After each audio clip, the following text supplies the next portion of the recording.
Meus amigos, minhas amigas, tudo bem com vocês? Aqui quem vos fala é o professor Abacuque Wellington Sodré. Sou professor de Direito Constitucional, Direitos Humanos de Teoria Geral do Direito no Damásio Educacional e também professor da pós-graduação do IBMEC Damásio de Direito Constitucional. E gostaria, de saudá-los, dizer muito bem-vindos ao meu canal e bem-vindos aqui a mais um vídeo. Hoje nós vamos tratar de mais um tema relativo ao direito constitucional, aos direitos humanos e da própria teoria do direito, porque decorre aí de uma própria interpretação histórica, que é os direitos, que diz que é o tema dos direitos sociais. Então, hoje o objeto da nossa análise, do nosso encontro, aqui do cuidado que nós vamos ter, diz respeito, então, aos direitos sociais. Pois bem, se você quer saber, então, o que são direitos sociais, a gente tem que começar por uma pergunta. O que são direitos sociais? Como eles surgem?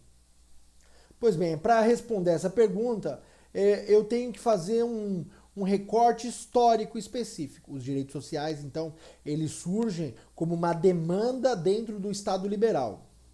Eles surgem como uma necessidade que o reconhecimento ou a assunção de novos compromissos em relação ao Estado frente aos cidadãos. Não apenas aqueles compromissos do Estado de garantir liberdades civis, mas também da intervenção na autonomia privada, mitigando a liberdade de contratação e também garantindo um mínimo de dignidade ao cidadão por meio de prestações de serviços e fornecimento de produtos necessários por parte do Estado aos cidadãos em geral.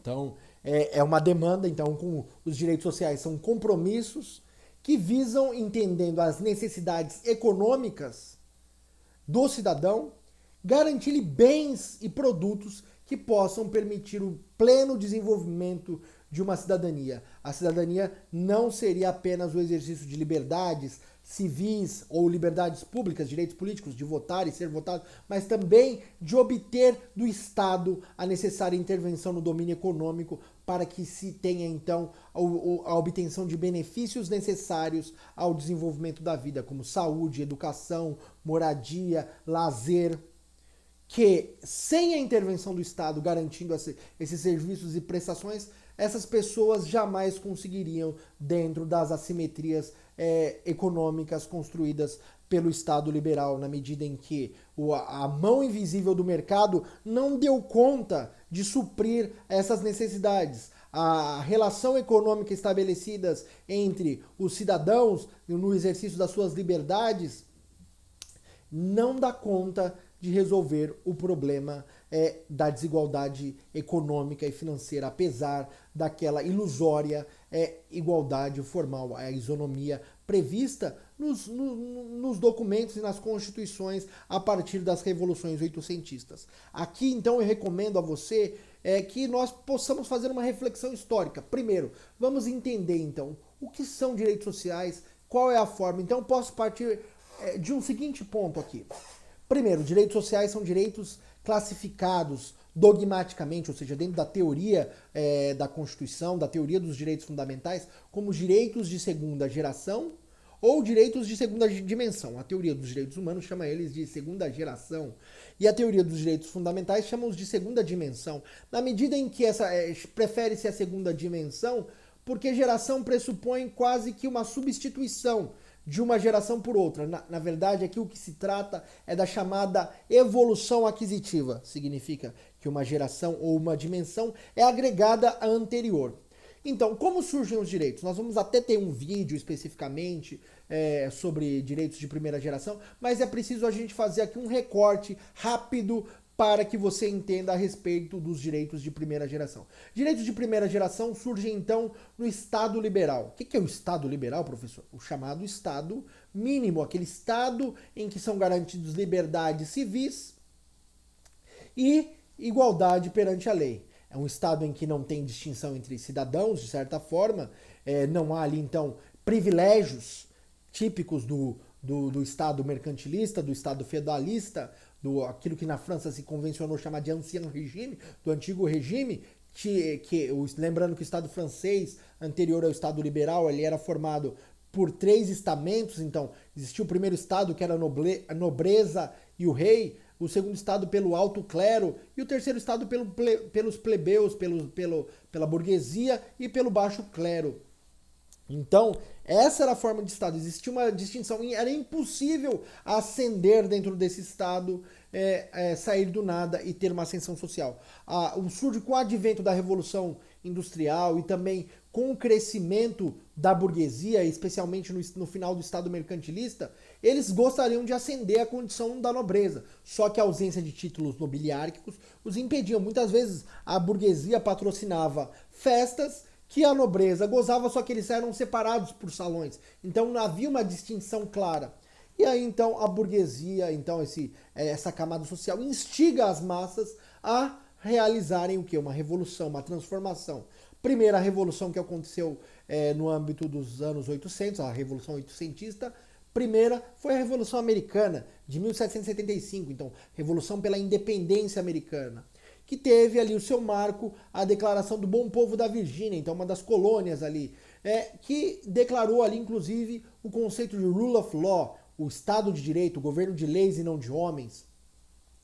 E na França, a Revolução Francesa de 1789. Assim como a Revolução americana culminou na Constituição Americana de 17 de setembro de 1787, a Revolução Francesa culminou na Declaração dos Direitos do Homem e do Cidadão, que ainda integra o bloco de constitucionalidade francês, e a Constituição Francesa de 1791.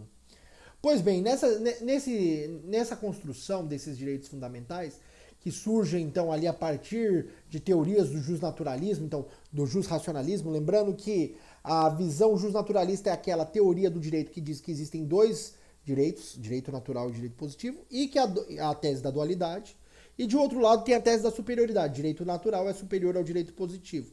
E existe, então, essa teoria constrói ali, na era dos deveres, na era em que o rei impõe apenas deveres e as partes não têm direito, é uma soberania ex parte príncipe, em que essa soberania decorre ali da lei divina, então o Papa vai ali e unge o rei, coroa o rei, a figura ali de Deus atribuindo legitimidade, o poder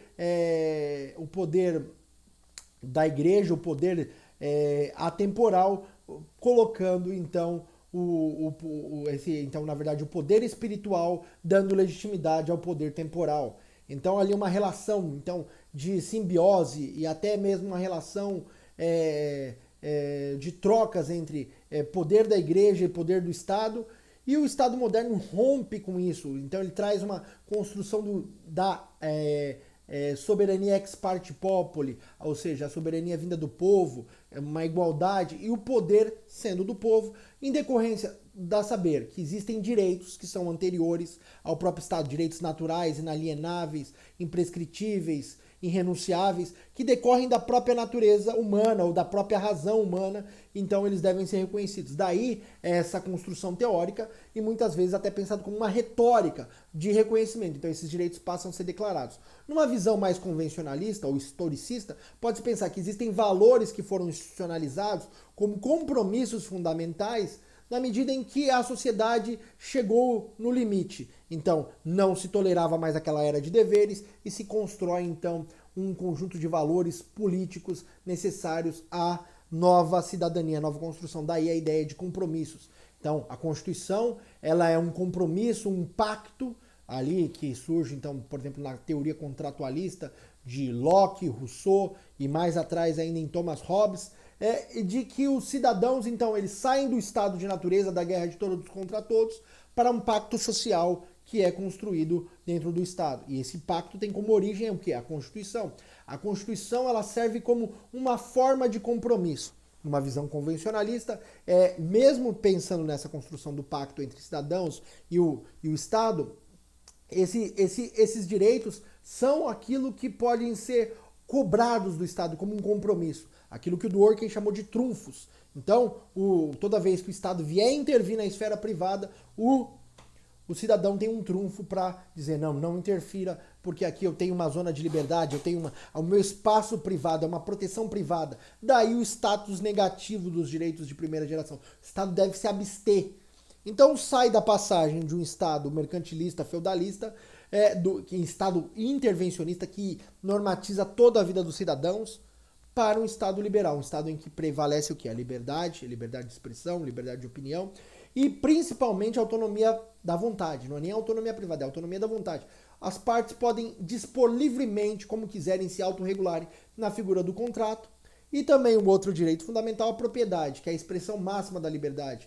Ali que pode usar, gozar, dispor e reaver. E a máxima liberdade é a propriedade do próprio corpo. Então, a ausência de impedimentos. Ali o que Benjamin Constant, o autor da época, chama de a liberdade dos modernos, é uma liberdade que se baseia no não impedimento. O Estado não cria barreiras. A criação de barreiras implica em violação do exercício dessas liberdades. Pois bem, então as pessoas se organizavam, os atores econômicos se organizavam e tinham suas relações diretas pelo contrato. Prevalecia o princípio do pacta sunt servanda, ou seja, o contrato faz lei entre as partes. E o Estado não poderia intervir nessas relações privadas, devendo apenas garantir no seu descumprimento a execução do contrato.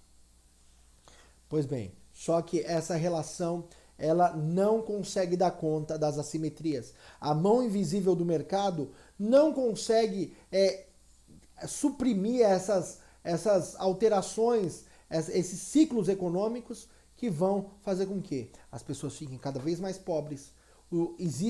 Os ricos começam a concentrar cada vez mais a riqueza e os pobres são alijados do processo político, mesmo da conquista de direitos, ou mesmo vivendo em condições degradantes e miseráveis.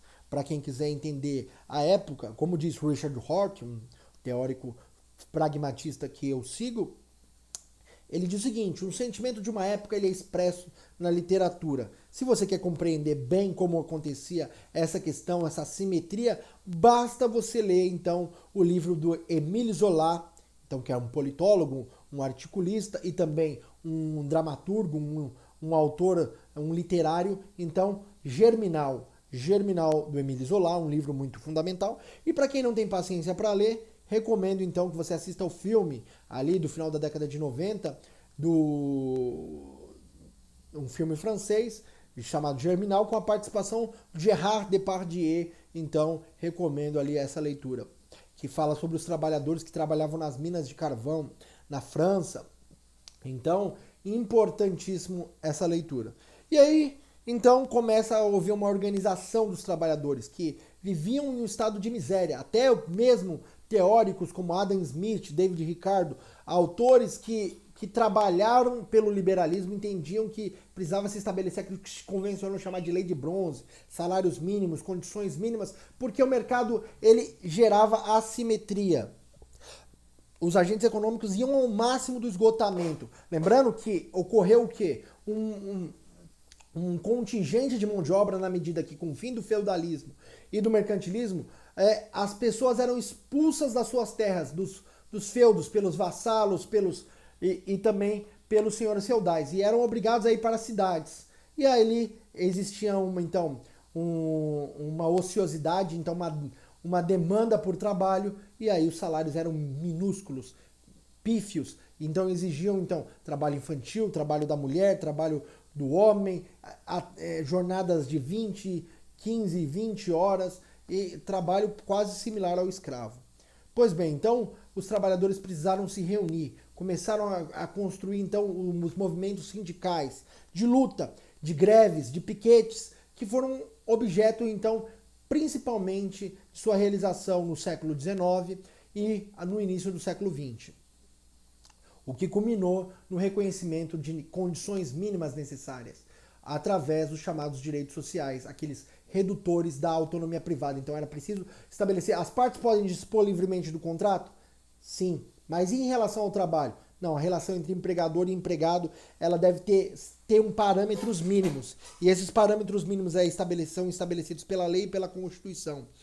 Daí, então, surgirem na Constituição mexicana de 1917, na Constituição soviética de 19, assim como também na Constituição da República de Weimar de 1919, direitos sociais do trabalhador, ou seja, regulação do direito do trabalho e também dos direitos sociais prestacionais, ou seja, prestações mínimas de garantia. Então, o trabalhador, como ganhava um salário muito baixo, não conseguia sobreviver, então o Estado precisaria também garantir ali a ele educação, saúde, moradia, sob pena de não exercer a cidadania, aquela igualdade formal do Estado liberal ser apenas uma ficção, apenas uma construção, mas um impedimento do acesso ao verdadeiro exercício da cidadania. E a liberdade contratual, apenas uma ficção, na medida em que o poder econômico impunha as condições e impedia então a negociação.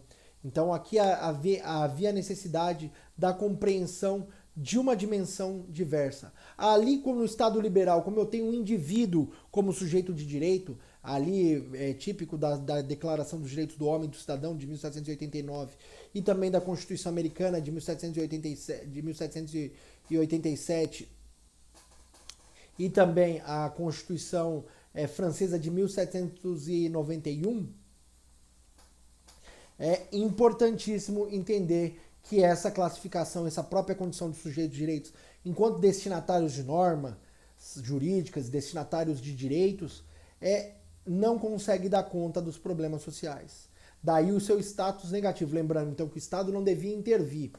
E aí eu tinha até um princípio da dignidade da pessoa humana, prevalecendo então a sua vertente formal. Todo homem é sujeito de direitos, não pode ser objeto de tortura, não pode ser objeto da escravidão, não pode ser reduzido à escravidão. Então ele não pode ser objeto de direito, ele deve ser destinatário, ele possuidor, aquele que tem, o Estado tem um compromisso com ele. Essa é a vertente formal. Só que essa vertente formal não dá cabo de entender e construir uma verdadeira cidadania. Daí a ideia de que no século XX surge então uma vertente material ou substantiva do princípio da dignidade da pessoa humana. O chamado mínimo existencial ou núcleo intangível. São condições mínimas que o Estado deve garantir, intervindo na economia para a garantia dos direitos do cidadão. Bobbio, na sua Era dos Direitos, é um livro fundamental que eu recomendo a leitura. Ele faz a afirmação que a concepção de indivíduo não dá mais conta de entender a relação da dignidade da pessoa humana com os sujeitos de direito. Daí, os sujeitos dos direitos sociais serem, então, relações concretas, ou seja, a partir de... são construções feitas, são categorias. O sujeito, o indivíduo, ele se enquadra em várias categorias e vários papéis sociais que ele desempenha e de acordo com essas categorias, com base nessas necessidades, então, segundo a necessidade desses indivíduos, dessas pessoas, então, se tem a construção dos sujeitos de direito dos direitos sociais, ou seja, das liberdades positivas, daqueles benefícios que são necessários a serem providos pelo Estado. Daí o Estado provedor, o Estado de bem-estar social, o Estado social que intervém na economia para a garantia do mínimo de dignidade. Daí, então, pensando no âmbito dos sujeitos, nós temos o enfermo, os enfermos, na verdade, sempre no plural, não tem uma ideia abstrata, e os enfermos, as pessoas que estão doentes, os deficientes, as crianças em idade escolar, os trabalhadores, os necessitados, os sem-tetos, a gestante, o aposentado, cada um segundo a sua necessidade, a criança em idade escolar. Todas essas necessidades, então, a partir das necessidades concretas da sociedade moderna, eu encontro categorias, e essas categorias são os sujeitos dos direitos sociais. Então, um caráter muito mais coletivista do que propriamente individualista. Então, ao contrário do individualismo, os direitos sociais eles buscam uma dimensão coletiva, entendendo que aqueles que estão naquelas condições devem ter igual tratamento. Todos os doentes devem ter direito à saúde, as crianças em idade escolar devem ter o quê? A escola, direito à educação. Os necessitados devem ter direito à assistência social, benefício assistencial. O aposentado tem que ter o cuidado com a aposentadoria, tem que ter o acolhimento. Tudo isso são necessários, então, para a compreensão dos direitos sociais. Os trabalhadores precisam de condições mínimas. Pois bem, no âmbito do direito brasileiro, os direitos sociais foram reconhecidos apenas pela Constituição de 1934, então até 1934 não tem os direitos sociais. E no âmbito da Constituição de 88, esses direitos eles estão previstos inicialmente no artigo 6º. Então, o artigo 6º da Constituição Federal estabelece ali quais são os direitos sociais. Então, a teoria geral, a regra geral, a Declaração Geral dos Direitos sociais está prevista num caráter ali que eu posso dizer números não clausos, números abertos. Então, é uma enumeração meramente exemplificativa e não taxativa. Então, direito à educação, saúde, alimentação, trabalho, moradia, transporte, lazer, segurança, previdência social, proteção à maternidade e à infância. Esses são os direitos sociais, além da assistência aos desamparados. Pois bem, no âmbito da dogmática dos direitos sociais, eu tenho uma divisão dicotômica, ou seja, eu tenho uma classificação dual, duas classificações, duas categorias de direitos sociais. De um lado, eu tenho os direitos limitadores da liberdade e de outro, os direitos prestacionais. Primeiro, os direitos limitadores da liberdade são chamados ali pelo professor Leonardo Martins e pelo professor Dimitri de Moulins, no seu livro Teoria dos Direitos Fundamentais, de prestações normativas. Então, recorrendo ali à própria dogmática dos direitos fundamentais no âmbito internacional, eles trazem esse conceito de prestação normativas, que nada mais são do que os direitos limitadores da liberdade, que não é cabível mais que as partes possam dispor livremente no contrato. Elas precisam ter condições mínimas de limitação que evitem o abuso de poder econômico, que evitem o abuso de direito. Então, nesse sentido, a legislação deve estabelecer os parâmetros mínimos que o contrato deve ter. Daí, então, você verifica-se que a autonomia da vontade deixa de ser autonomia da vontade para ser autonomia privada. A autonomia privada é aquele espaço de liberdade de contratação que não viola a disposição das normas constitucionais e legais. Exemplo dessa espécie de direitos sociais são os direitos do trabalho, direitos individuais do trabalho, artigo 7º da Constituição Federal. Ali estabelece salário mínimo, jornada de trabalho, fornecimento de EPIs, remuneração de caráter indenizatório para aqueles que se expõem, então, a agentes nocivos, como o trabalho perigoso, insalubre, redução então desse impacto na saúde, proteção do trabalhador por meio do fornecimento de EPIs, o fornecimento de vale transporte, de alimentação, cuidados com o trabalhador. Todos aqueles direitos estabelecidos no artigo 7º da Constituição, então, são direitos limitadores da liberdade, porque todas as vezes que o empregado for contratar com o empregador, ou seja, o empregador for contratar um empregado, ele deve observar aqueles direitos. Se o contrato contrariar aquela regra do artigo 7º da Constituição ou da CLT, então haverá ali um contrato nulo, então prevalecendo a regra legal. A liberdade, então, está limitada pela lei. Artigo 7º da Constituição Federal é um exemplo disso, os direitos individuais do trabalho. O direito do consumidor também é uma espécie disso. Então, é uma espécie desses direitos limitadores da liberdade. Os fornecedores, com base no seu poder econômico, podem impor cláusulas, condições que são adversas ao interesse dos consumidores, que são insuficientes, são vulneráveis na relação econômica. Daí, então, haver uma necessidade de uma regulação mínima, de parâmetros mínimos para negociação, sob pena de manutenção de assimetria, que se busque, então, a igualdade material, o restabelecimento do equilíbrio, para que as partes possam estar em patamares diferentes. Então, pressupõe-se, então, que a relação é assimétrica, que a relação é aquilo que se chama, então, aqui nesse caso, de, na verdade, de eficácia diagonal dos direitos fundamentais. Então, nessa relação assimétrica, é preciso, então, haver uma intervenção para que se restabeleça ali os parâmetros mínimos. Pois bem, além dos direitos limitadores de liberdade, aquelas prestações normativas, nós temos também os serviços públicos, que são os direitos sociais prestacionais. São os que dizem respeito aos serviços públicos garantidos por meio de verbas públicas orçamentárias, as chamadas políticas públicas redistributivas, ou seja, são normas de eficácia limitada de efeito programático. O que significa, professor? Significa que as normas dependem de uma regulação legal, depois dessa regulação legal, uma regulação regulamentar e depois ainda uma série de atos para sua execução. Então, preciso ali, primeiro, alocar recursos. Então, Primeiro, precisa alocar recursos. Vai fazer o quê?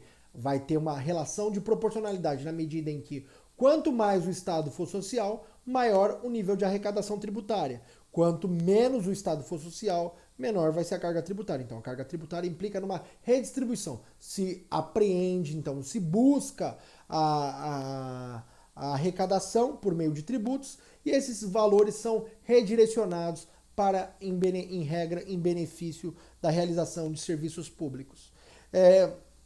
Daí, então, o seu caráter redistributivo. Lembrando que políticas públicas distributivas, ao contrário, são aqueles incentivos dados aos agentes econômicos. Para quem quiser ler essa teoria, eu recomendo a leitura do Theodore Lowe, um teórico americano que trata das políticas públicas em relação às arenas. Ele vai tratar, então, das políticas públicas distributivas, setoriais e redistributivas. Então, direitos sociais são políticas públicas redistributivas, que dependem, além dessas regulações, de estruturas. Então, de estrutura administrativa que vai gerir recursos materiais, humanos e financeiros. Então, é uma organização pública. Então, ali uma estrutura administrativa. Exemplo, vou dar 2 exemplos. Ministério da Saúde e Ministério da Educação. São órgãos administrativos que vão administrar os recursos que são escassos, lembrando que na teoria todo recurso é escasso. A economia lida com a escassez dos recursos, então a eleição de prioridades para a realização de determinados fins. Então, recursos materiais, humanos e financeiros. Depois disso, o que eu tenho que pensar? Que existem órgãos que são órgãos de execução, além dos órgãos de administração, então, Ministério da Saúde, Secretaria Estadual da Saúde, Secretaria Municipal da Saúde, eu tenho, no âmbito geral, tem as universidades públicas federais, tem as universidades estaduais, tenho, então, as escolas públicas e creches municipais, escolas estaduais, que são órgãos de realização no âmbito da educação. No âmbito da saúde, eu tenho o Ministério da Saúde, as secretarias municipais e estaduais de saúde, tenho os hospitais estaduais de saúde, porque a complexidade alta é dos estados, e a complexidade média e baixa é dos municípios, então ela é objeto da política pública do município, conforme a lei do SUS.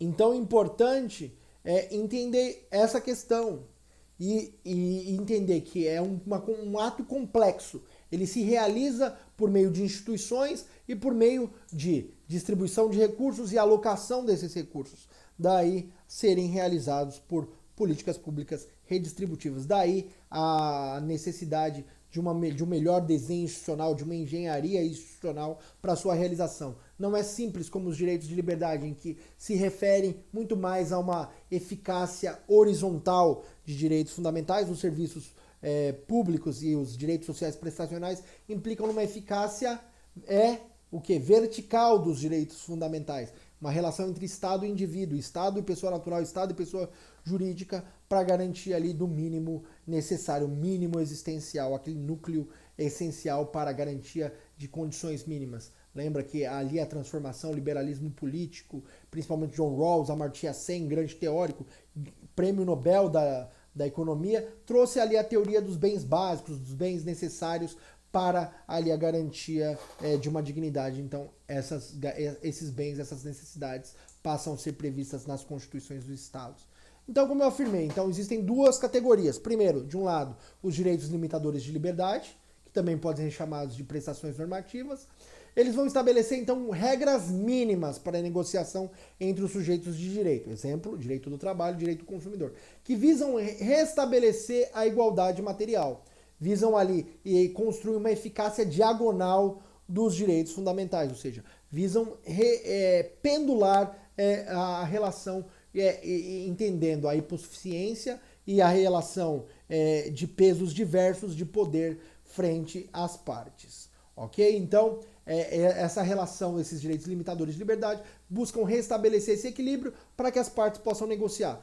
Negociar como? A partir das regras mínimas estabelecidas pela Constituição e pela legislação federal, ou também a legislação que for objeto de competência dos estados e municípios e do Distrito Federal.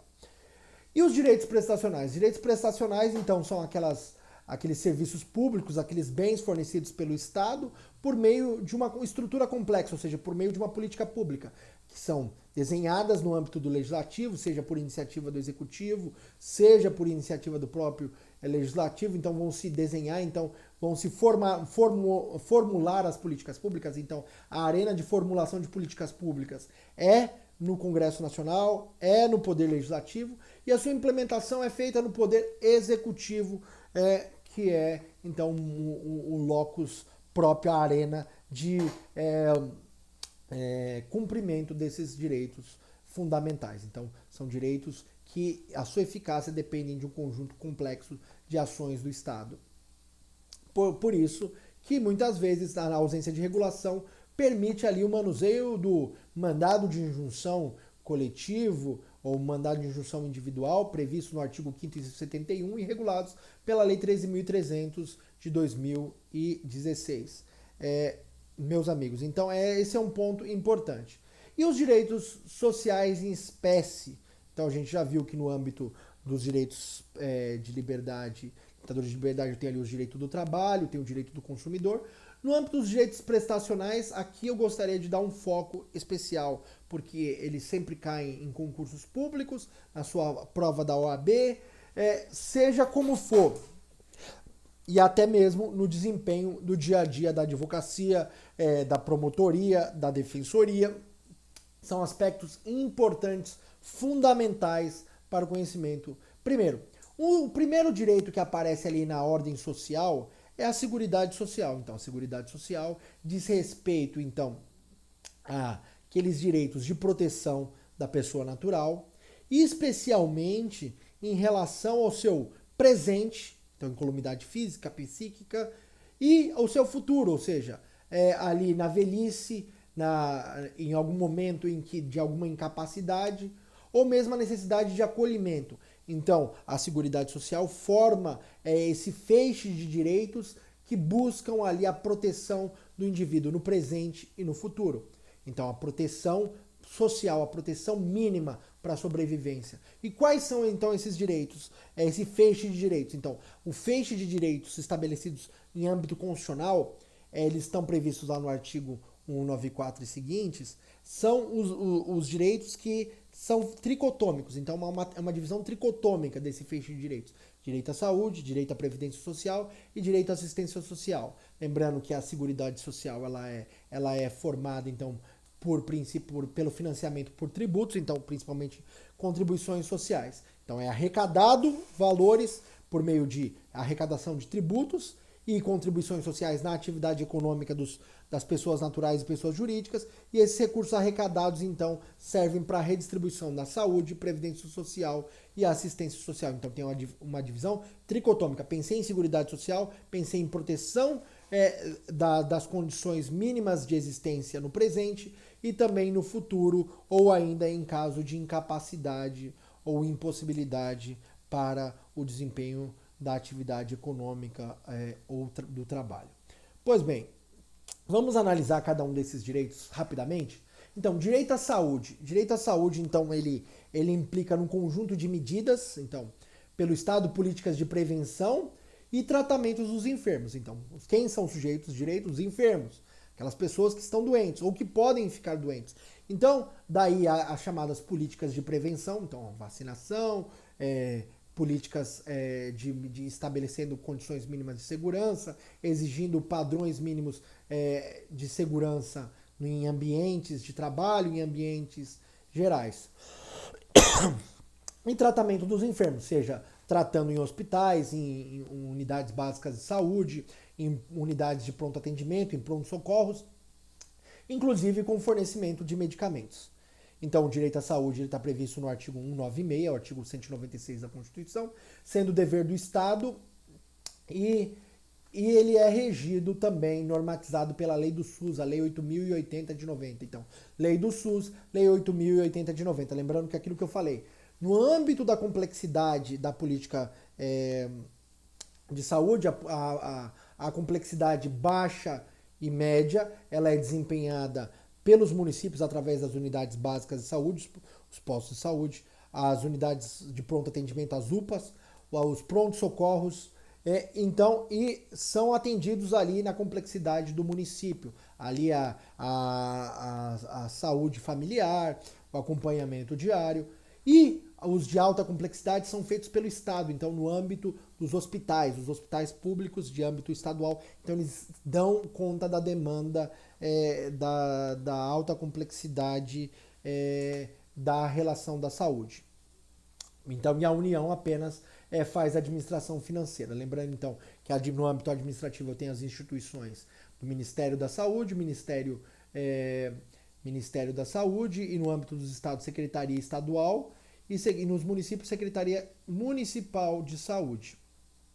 Pois bem, lembrando ali, a Constituição estabelece, então, para a União, por exemplo, e para os entes federativos, o repasse de valores da receita líquida corrente, no mínimo ali de 15% para a União ali deve repassar esses valores deve ser investidos na saúde nos termos do artigo 198, parágrafo 2º, inciso 1º da Constituição Federal. Então, artigo 198, parágrafo 2º, inciso 1º, diz que da receita líquida corrente, ou seja, daquilo que é arrecadado com tributos, pelo menos 15% do valor que é arrecadado pela União deve ser repassado. Os estados ali precisam verificar, faz análise legal com relação ao que se observa, se vai ser 12%, 15%, 18%, então toda uma questão baseada na legislação pátria. Então é importante aqui a gente observar que se trata então de um ponto essencial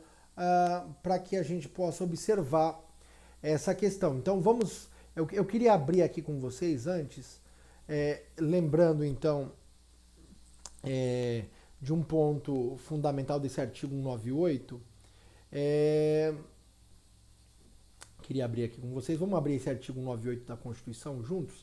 Eu vou abrir aqui no meu Google e espero que vocês abram aí o Vademecum de vocês, ou ainda a legislação aí que vocês tiverem, ou ainda a Constituição no próprio Google de vocês. Vamos lá, artigo 198. Então vamos aqui colocar artigo 198, vamos dar um Ctrl F para ir mais rápido. Então, artigo 198 vai estar lá estabelecido no parágrafo 2º que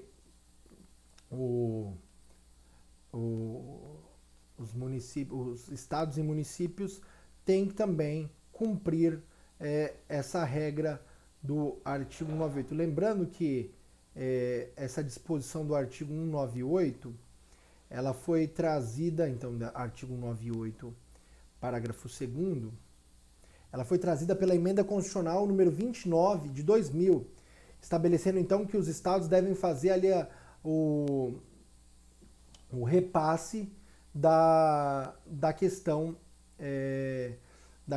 então dos valores atinentes. Lembrando que inclusive a ausência desse repasse implica então na intervenção federal. Então, o descumprimento desse ponto implica, então, na intervenção federal. Aqui eu gostaria de localizar aqui com vocês um ponto importante.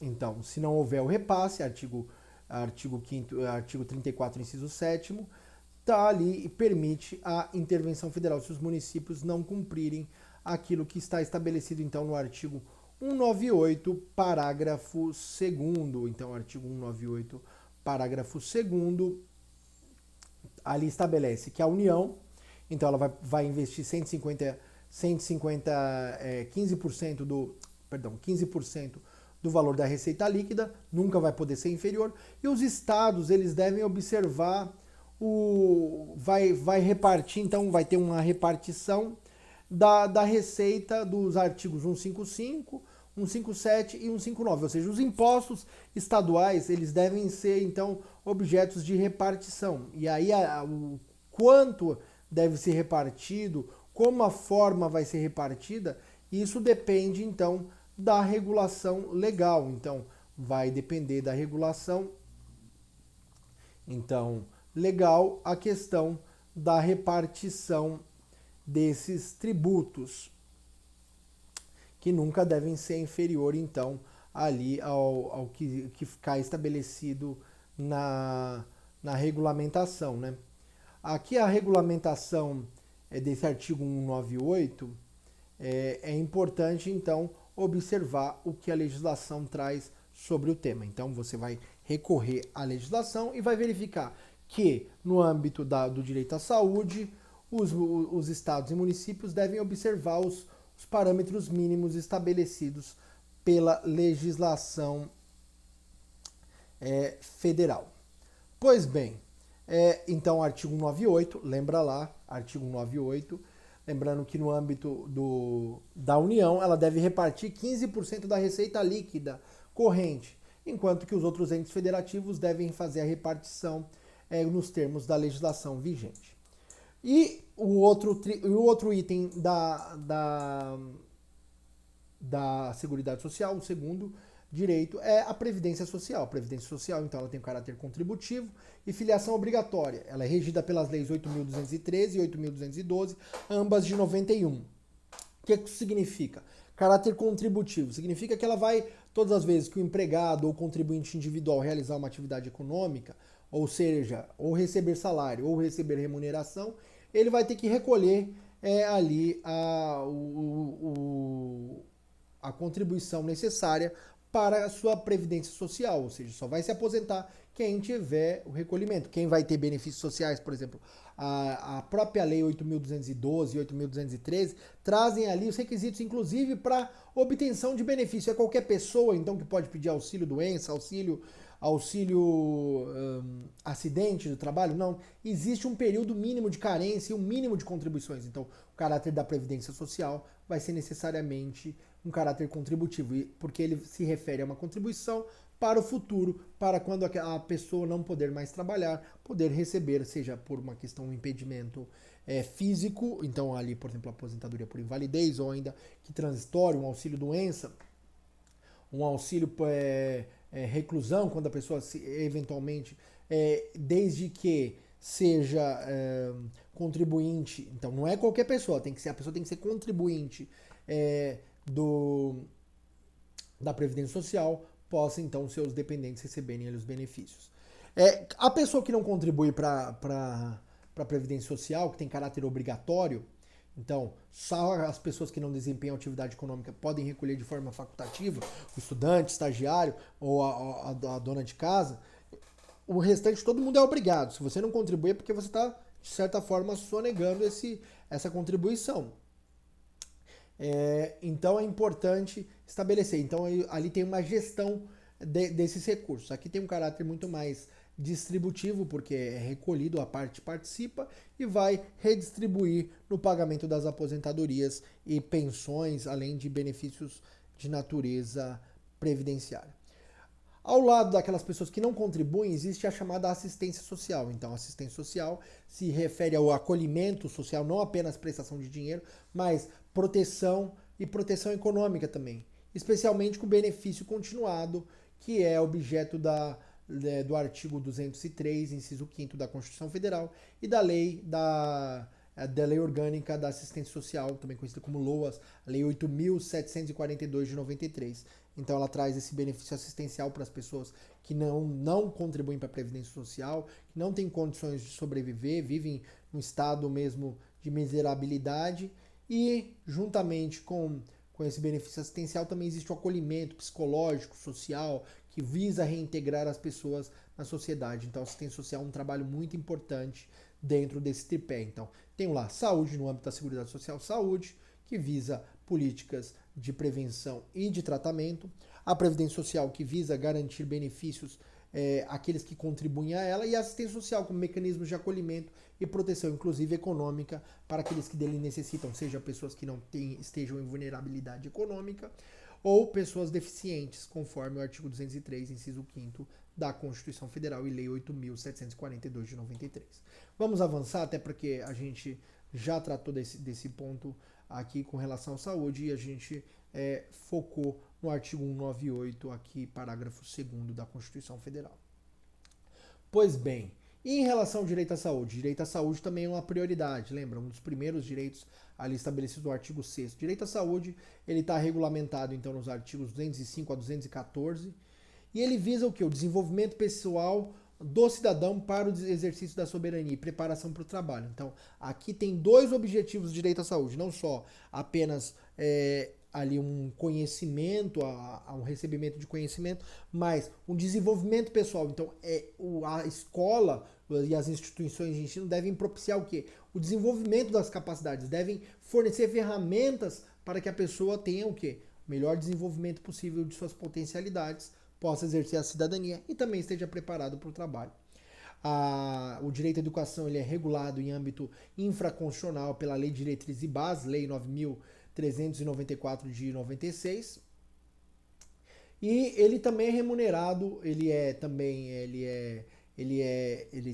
dotado, ele se remunera por meio do quê? Dos tributos. Ele decorre da própria arrecadação tributária. Lembrando que a União deve investir da sua arrecadação 18%. Então, 18% da sua arrecadação, artigo 212, a União deve investir pelo menos 18% da sua arrecadação em educação e os estados, no mínimo 25% desses impostos para a manutenção do ensino. Então, manutenção do ensino exige ali investimentos. Lembrando que a política pública de educação ela é exercida pelo Ministério da Educação no âmbito federal e no âmbito federal temos ali também as universidades federais. No âmbito estadual temos as universidades estaduais, temos também as escolas estaduais e a sua gestão é feita pela secretarias de educação e delegacias de ensino. No âmbito municipal, temos as secretarias municipais e as escolas e creches municipais. Ok? Então, essa é a implementação. O direito à educação serve como uma ferramenta para o desenvolvimento pessoal.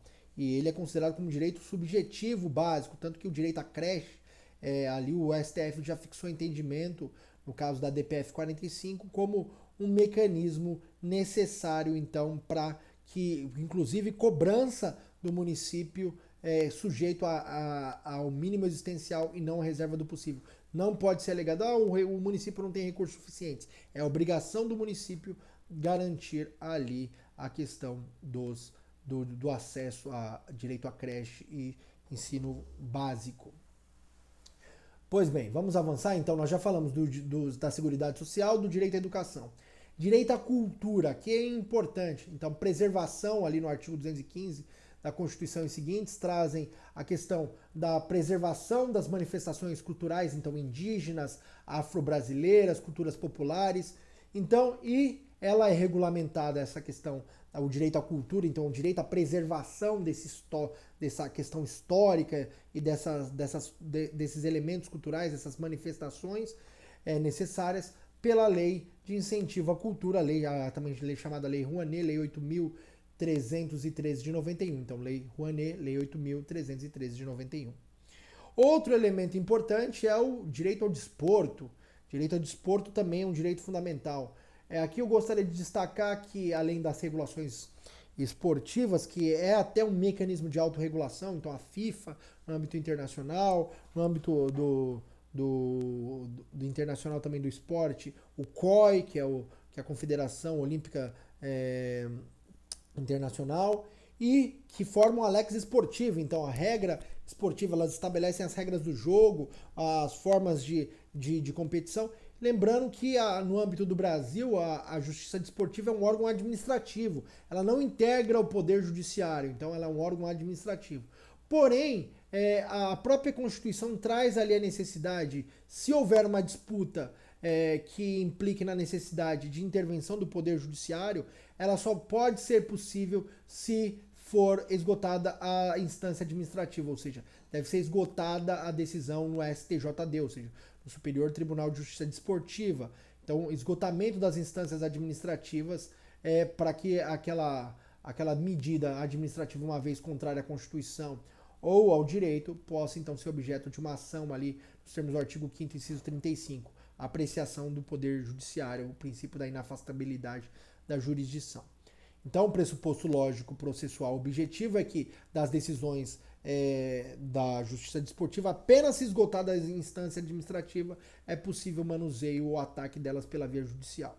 A sua regulação ela está prevista então no artigo 217 da Constituição Federal, e esse pressuposto lógico processual está ali estabelecido no parágrafo 1º. E o direito ao desporto ele é regulado pela Lei 9.615 de 98. Então, Lei 9.615 de 98.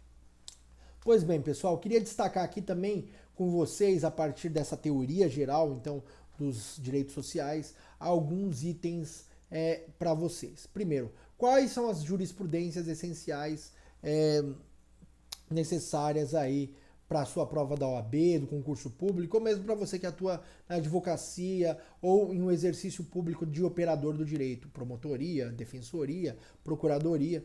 Então, gostaria de que você anotasse aí. A DI 6341, então na medida cautelar, o STF entendeu pelo federalismo cooperativo, então entendendo que as medidas em âmbito sanitário, no âmbito do estado de calamidade pública instituído pelo decreto legislativo número 6 de 2020 e também a questão da legislação infraconstitucional, decorre então da participação de um federalismo cooperativo, artigo 23, inciso 2º, responsabilidade de todos os órgãos e entes federativos disciplinarem e garantirem a eficácia do direito à saúde. Então, competência concorrente sobre direito à saúde, competência participativa, e é preciso então construção de um federalismo cooperativo, ADI 6341.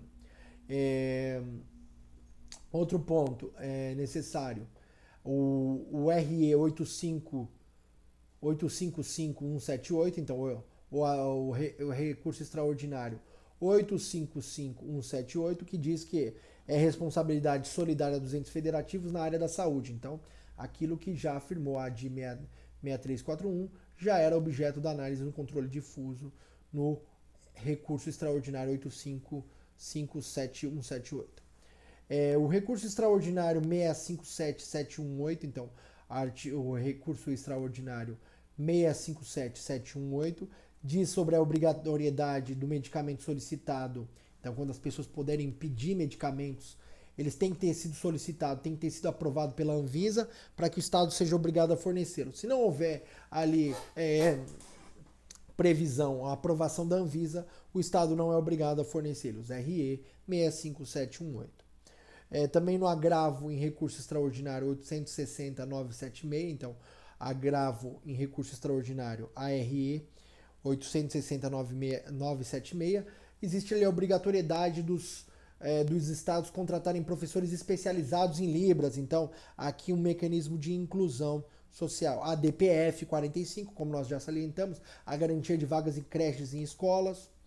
Gostaria de falar da súmula vinculante número 55, que veda a extensão do auxílio de alimentação a servidores inativos. A súmula vinculante número 4, que proíbe a vinculação do benefício de servidor ou empregado a salário mínimo, então não pode haver vinculação. A súmula vinculante número 16, a proibição do servidor público receber menos que o salário mínimo, importante. Súmula vinculante número 40, a contribuição sindical só deve ser cobrada dos filiados, então a liberdade sindical garantida pelo artigo 84, artigo 8º, inciso 4º, então artigo 8º, inciso 4º da Constituição Federal deve ser cobrada apenas dos filiados. Súmula vinculante número 12, proibição de cobrança de taxas de matrículas em universidades públicas. Então, esses, meus amigos e minhas amigas, eram as lições, as dicas, o que eu gostaria de compartilhar com vocês. Espero que tenham gostado. E se você gostou, eu peço que você deixe o seu like aqui. Se você não se inscreveu ainda no canal, eu peço que você se inscreva para que você possa, então, receber os nossos vídeos. Então, no vídeo de hoje nós tratamos dos direitos sociais, lembrando da necessidade da intervenção no Estado no domínio econômico, o surgimento do Estado de bem-estar social, com a garantia, então, da limitação da liberdade de contratação, autonomia privada, restrição dessa autonomia privada, direito do trabalho individual, direito individual do trabalho e direito do consumidor. Direitos prestacionais, direito à alimentação, direito à saúde, direito à economia, realizado mediante políticas públicas redistributivas, isto é, por meio de um complexo ato de normatização, legal, infralegal, por meio de resoluções, portarias, criação de órgãos administrativos e órgãos operacionais que vão permitir ali o fornecimento de serviços e produtos para a garantia de um mínimo de dignidade, a dignidade da pessoa humana em sua vertente material, ou seja, o mínimo existencial, a supressão das necessidades básicas necessárias à sobrevivência do cidadão. Pessoal, essas eram as dicas que eu gostaria de compartilhar com vocês e aguardo vocês no nosso próximo vídeo. Um grande abraço, até mais.